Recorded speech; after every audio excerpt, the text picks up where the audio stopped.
या important definition है और इससे रिलेटेड एक थ्योरम भी देखेंगे। इसका पहले डेफिनेशन देख लेते हैं। ए सीक्वेंस ए एन किसका of a real number is called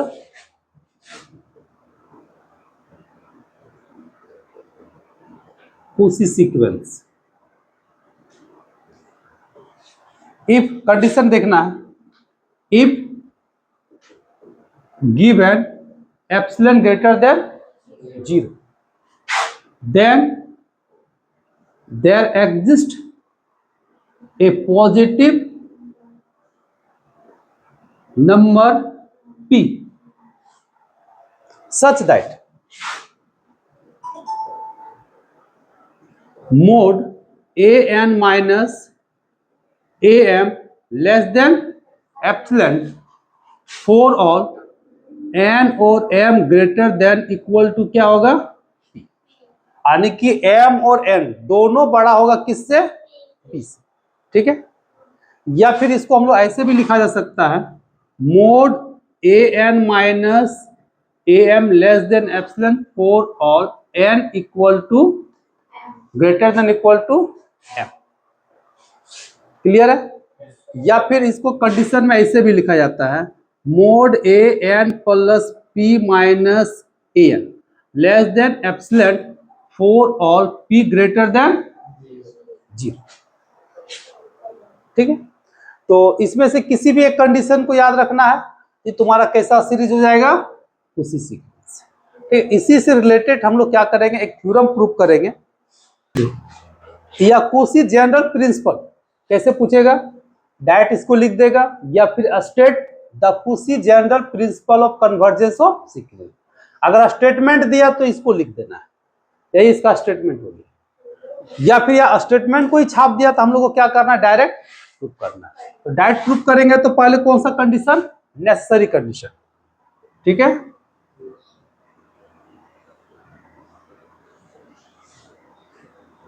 necessary condition हम लोग प्रूफ करेंगे। तो नेसेसरी कंडीशन में क्या प्रूफ करेंगे, एक सीक्वेंस लेंगे और उसको कोशी दिखाएंगे। तो कोशी दिखाने का मतलब क्या हो गया, इस कंडीशन को फुलफिल कर देंगे।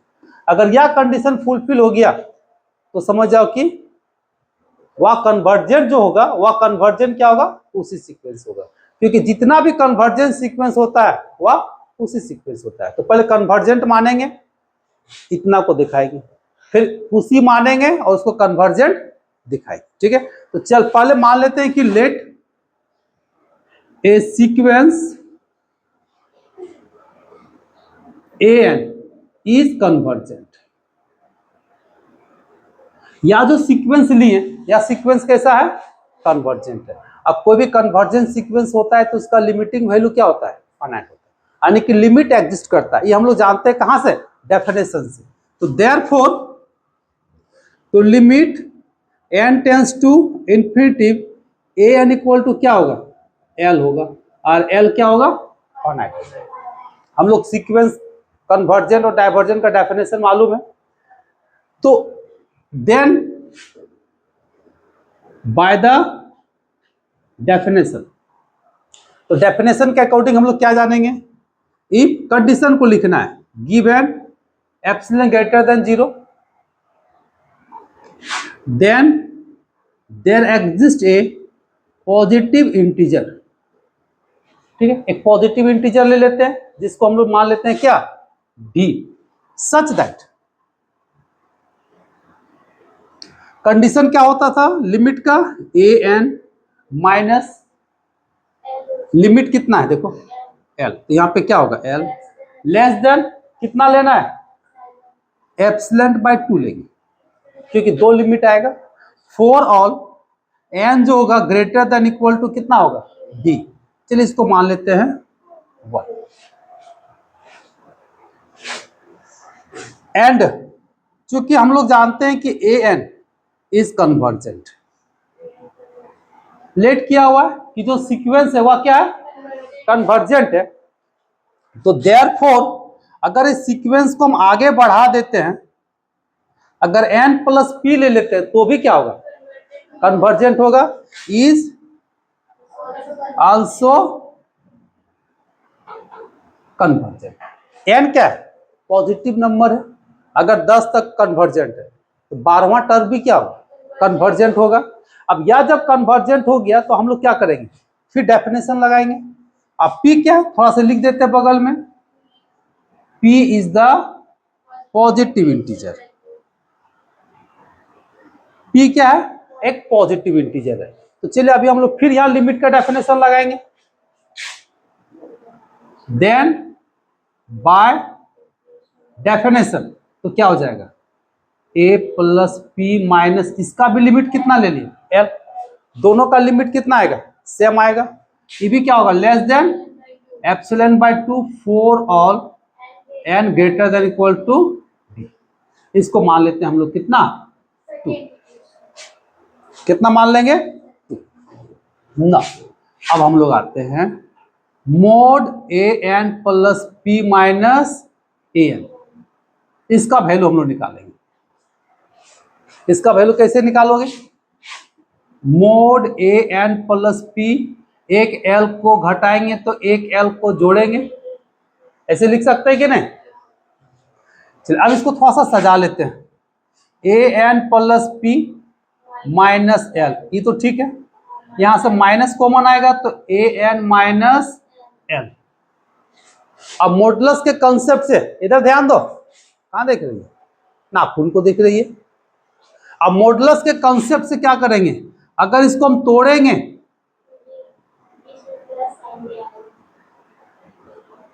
तो इधर वाला बड़ा होगा। अब फ्रॉम 1 एंड 2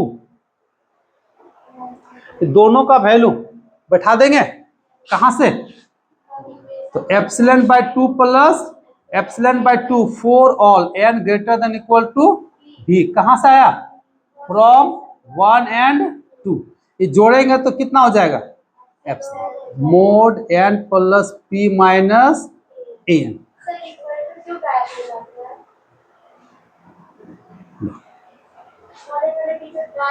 हाँ, उससे कोई दिक्कत नहीं, दोनों में से एक कंडीशन फुलफिल होना चाहिए। अगर कहता क्या है, अभी अगर ये दोनों को रखे हुए हैं तो बराबर भी है, लेकिन अब हम लोग क्या किए कि दोनों को हटा दिए, अब इसके जगह पे इससे बड़ा वैल्यू को पुट कर रहे हैं। और अगर मान लेते दोनों को वैल्यू पुट करने से अगर बराबर का कंडीशन को फुलफिल करता है, इसको तो चेंज कर दिए, यानी कि बड़ा वैल्यू पुट कर दिए, तो क्या होगा, इक्वल का साइन हट जाएगा। अगर दोनों बराबर ही रहेगा तो बराबर भी हो सकता है, इसलिए बराबर भी रख सकते हो, हटा भी सकते हो, उससे कोई फर्क नहीं पड़ता। किसी किसी बुक में हटा देता है, किसी बुक में नहीं हटा, उससे कोई दिक्कत नहीं है, तुम रख सकते हो और नहीं भी रख सकते हो। अब यहाँ पे देखो, for all n greater than equal to b, इससे क्या पता चला कि यह जो सीक्वेंस होगा उसी सीक्वेंस होगा, तो प्रूफ हो गया पहला नेसेसरी कंडीशन। अब इसके बाद देखेंगे हम लोग सफिशिएंट कंडीशन। इसका सफिशिएंट कंडीशन, सफिशिएंट कंडीशन क्या कहता है, उसी थ्योरम का कंडीशन मान लिया कि सीक्वेंस क्या है, उसी सीक्वेंस। अगर लेट करना है तो लेट कर सकते हो, लेट इतना बी ए उसी सीक्वेंस, ठीक है। देयरफॉर कंडीशन होगा, पी क्या है, पॉजिटिव इंटीजर है, तो हम लोग को क्या प्रूफ करना है, then we have to show that कि जो सीक्वेंस होगा वह क्या होगा, कन्वर्जेंट होगा, कि the sequence n is convergent, जो सीक्वेंस है वह क्या होगा, कन्वर्जेंट होगा। अब कन्वर्जेंट होगा, इसके लिए हम लोग को क्या करना होगा, अप्रूव करना है। तो सबसे पहले हम लोग को दिया हुआ क्या है, A N plus P minus A N less than epsilon. यहां पे समझोगे क्योंकि p क्या है, पॉजिटिव इंटीजर है, 1 2 3 4 5 समथिंग चलेगा, तो this implies the sequence is bounded. तो सीक्वेंस क्या होगा, बाउंडेड होगा, किस पे, 4 p का वैल्यू 1 पुट करो, 2 पुट करो, 3 पुट करो, 4 पुट करो, dot dot dot dot, positive integer है, n तो फिक्स हो गया। अब यहाँ पे p का वैल्यू कुछ भी ले सकते हैं, पॉजिटिव इंटीजर मतलब क्या 1 2 3 4 5 6, तो हम लोग यहाँ पे ले लिए p का वैल्यू 1 2 3 4 5। तो देयरफॉर देयर एग्जिस्ट, जब बाउंडेड है, ऑटोमेटिक है कि अगर यह बाउंडेड है तो मतलब इसका लिस्ट अपर बाउंड होगा और ग्रेटेस्ट लोअर बाउंड होगा। तो इसका मतलब यहाँ पे दो बाउंड एग्जिस्ट करेगा, तो there exist greatest lower bound. Greatest lower bound मतलब इसको मान लिए छोटा एंड लिस्ट अपर बाउंड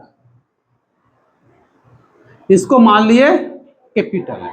तो दो बाउंड एग्जिस्ट करेगा। बाउंडेड का मतलब क्या होना चाहिए, लिस्ट अपर बाउंड होना चाहिए और ग्रेटेस्ट लोअर बाउंड, यानी उतना नहीं समझोगे तो लोअर बाउंड और अपर बाउंड, दो बाउंड होना चाहिए, तभी वह क्या कहलाता है, बाउंडेड कहलाता है। तो जब यह सीक्वेंस बाउंडेड है इसका मतलब एग्जिस्ट करेगा क्या, ग्रेटेस्ट लोअर बाउंड जिसको हम लोग छोटा एम मान लिए, लिस्ट अपर बाउंड जिसको हम लोग बड़ा एम मान लिए।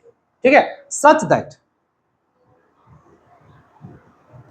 तो हम लोग क्या पढ़े थे, ये जो छोटा एम होगा, हम लोग पढ़े थे डेफिनेशन कि लिस्ट अपर किधर गया, ग्रेटेस्ट लोअर बाउंड कब होता था, या छोटा होगा किससे, सॉरी ये बड़ा हो जाएगा कब, जब ए एन में से कुछ घटा देंगे। सेकंड कंडीशन, एम बड़ा हो जाएगा कब, जब एप्सिलेंट में से इसमें कुछ घटा देंगे। एंड या अब बड़ा एम तो छोटा हो जाएगा कब, जब ए एन में से कुछ हम लोग जोड़ देंगे, यानी कि डेफिनेशन का सेकंड कंडीशन, डेफिनेशन का सेकंड कंडीशन। अभी दोनों कंडीशन से हम लोग क्या करेंगे, इसको थोड़ा सा सिंप्लीफाई करो, इसको ऐसे लिखो a N plus epsilon greater than m, थोड़ा सा समझो।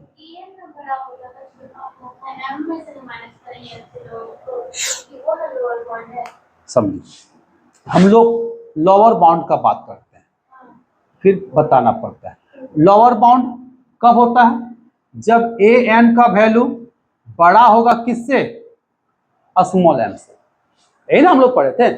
और अपर बाउंड कब होता है, जब ए एन का वैल्यू छोटा हो जाएगा किससे, कैपिटल। जब लिस्ट वाला बात आता है तो अगर हम इस एम में अगर थोड़ा सा भी अगर हम लोग घटा देंगे, ठीक है, थोड़ा सा भी अगर हम लोग इसमें घटा देंगे या इधर अगर माइनस कर देते हैं, इसमें अगर माइनस करेंगे तो मेरा साइन क्या होता है, चेंज जाता है, होता है कि नहीं। अगर इसमें थोड़ा सा भी कुछ अगर जोड़ देते हैं या साइन मेरा क्या हो जाएगा, बदल जाता है, बदलता है कि नहीं। सेकंड कंडीशन, डेफिनेशन याद रखो, थ्योरम बनेगा, याद है ना। अब यहां से हम लोग क्या करेंगे, एक और दो को जोड़ दो, LHS ये देखो और प्लस RHS। जब LHS को हम लोग जोड़ेंगे, यहीं पे लोग गलती करता है, तो M प्लस ये देखो कितना AN प्लस एप्सिलॉन बड़ा होगा क्योंकि साइन इधर से है। अब इधर लेस देन वाला जोड़ेंगे तो कितना M plus AN minus epsilon, जोड़ दिए। अब यहां से देखो AN और AN कट गया ना। अब इस एप्सिलॉन को इधर ले आओ तो कितना हो जाएगा, 2 एप्सिलॉन ग्रेटर देन, और M को उधर ले जाओ, बड़ा में से छोटा घटेगा। तो इसको सजा कर थोड़ा सा लिखेंगे तो लेस देन 2 एप्सिलॉन होगा, और 2 एप्सिलॉन किसके बराबर होता है, एकदम जीरो के इक्विवेलेंट होता है। जब जीरो के इक्विवेलेंट हो जाएगा इसका मतलब कैपिटल M बराबर स्मॉल m, इसको मान लेते हैं 3। क्लियर यहां तक। अब हम लोग आते हैं, चूंकि यहां से इसको कोई इक्वेशन नहीं मानते, ए देते हैं, तो इक्वेशन ए से AN plus P minus AN, तो इसका डेफिनेशन हम लोग को मालूम है, लिमिट वाला डेफिनेशन। तो लिमिट का डेफिनेशन क्या करता है, AN प्लस 1 ये बड़ा होगा किससे, AN माइनस एप्सिलॉन से, और छोटा होगा किससे, A प्लस एप्सिलॉन से। अब थोड़ा सा गौर करो, AN माइनस एप्सिलॉन, यहां पे देखो इससे बड़ा कौन है, यानी कि इससे बड़ा कौन है? स्मॉल एम, ठीक है। और इससे छोटा कौन है? तो हम इसको लिख सकते हैं ए एन एप्सिलॉन। इससे बड़ा कौन हो जाएगा?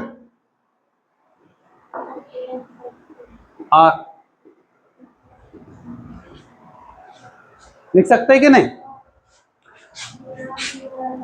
अब दिस इंप्लाइज, अब यहां हम लोग लिख सकते हैं कितना? एक मिनट।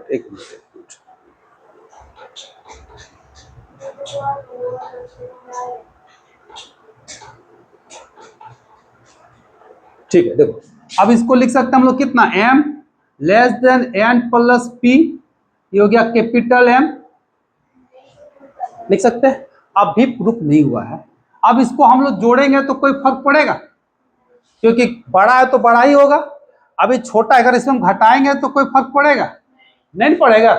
अब इसका वैल्यू देखो, अभी किसका कंडीशन आया? लिमिट का कंडीशन आया। तो हम लोग यहाँ पे क्या लिखेंगे? अभी दोनों का वैल्यू क्या इक्वल है, तो यहाँ पे क्या लिखेंगे? Capital M। और इसमें क्या लिखेंगे? Capital M। अब डेफिनेशन किसका? लिमिट का। तो a N plus minus m less than कितना होगा? एप्सिलॉन। ये दोनों बराबर है, तो दोनों को कैपिटल M लिख दिए। और जब कैपिटल लिखे तो यार लिमिट वाला कंडीशन आया, इसके अनुसार हम लोग कितना लिखेंगे? अब इसके अनुसार क्या लिखेंगे? Limit n tends to infinity a N plus p equal to क्या होगा? m। और m क्या? एक रियल नंबर है, तो रियल नंबर तो लिमिटिंग एग्जिस्ट किया, रियल नंबर, तो इसका मतलब क्या हो गया? बाउंडेड हो गया ना। तो therefore a N plus p is convergent. या सीक्वेंस कैसा सीक्वेंस होगा? कन्वर्जेंट सीक्वेंस होगा। तो देयरफॉर ए एन एक कुशी सीक्वेंस या फिर ए कुशी सीक्वेंस इज कन्वर्जेंट। तो जो कुशी सीक्वेंस होगा वह क्या होगा? कन्वर्जेंट होगा। ठीक है, यही तो प्रूफ करना था।